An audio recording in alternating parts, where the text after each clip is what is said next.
Ok, donc l'année passée, vous aviez taillé à 2 yeux. Donc à 2 yeux, en laissant 2 bourgeons pour que fatalement on ait du choix d'une certaine manière et une sécurité pour notre future taille. Ici, l'objectif cette année, ça va être de sélectionner un de ces 2 yeux qui sont devenus des sarments. Donc les bourgeons se sont transformés en sarments, ont grandi toute l'année passée.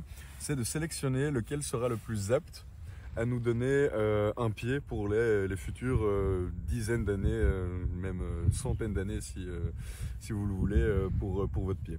Et donc là, on va sélectionner notre futur tronc.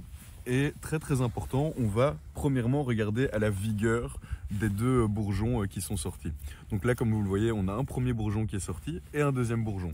Donc l'idée, on va dire qu'il y a 2 critères assez importants. Ça va être la vigueur en premier lieu et puis aussi le placement du bourgeon. S'il y en a un qui part un petit peu dans tous les sens, ici c'est pas trop le cas. S'il y en a qui partent un petit peu dans tous les sens, des fois il vaut mieux choisir celui qui est moins vigoureux mais qui part le plus droit.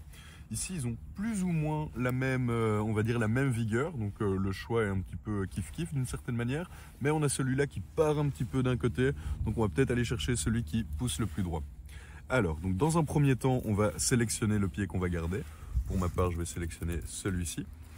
Donc je vais supprimer l'autre, tout simplement en me rapprochant le plus possible de son point de départ, sans pour autant rentrer dans le pied, sinon on crée une plaie de taille qui va perturber le flux de sève. Voilà, comme ça. On a un petit millimètre donc qui reste.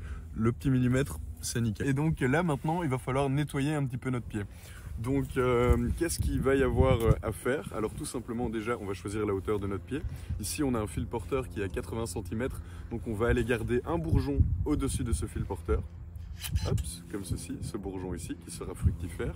Et puis, on va pouvoir retirer ce qu'on appelle les entrecœurs. Les entrecœurs sont des rameaux secondaires aux rameaux principal, qui eux ne seront pas fructifères, donc ils nous servent à rien, et les bourgeons qui en sortent vont juste nous pomper de l'énergie pour rien. Donc on va aller les supprimer le plus proche possible du bourgeon qui nous est intéressant, ici. Et voilà, on a un deuxième entrecœur ici, là.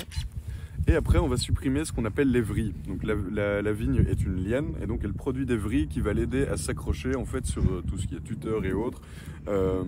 Et donc on va supprimer toutes ces petites vrilles. Et hop. Donc on a ici notre futur tronc pour les 60, 70, 80 prochaines années. Tout ce qui va nous rester à faire, c'est l'accrocher à son tuteur. Alors tout simplement ici, entre 2 bourgeons. Fatalement, on ne va pas en mettre sur un bourgeon, on risquerait de l'abîmer. Très important quand vous taillez, ne touchez pas trop au bourgeon parce qu'on pourrait l'abîmer, il pourrait ne pas sortir du coup par la suite. Et ici, le travail est plus ou moins fini. Alors ce que vous allez devoir faire plus tard, mais on fera une autre vidéo là-dessus, ce sera l'ébourgeonnage qui se fera plus ou moins à la mi-mai, une fois les gelées tardives passées, histoire de garder un maximum de bourgeons.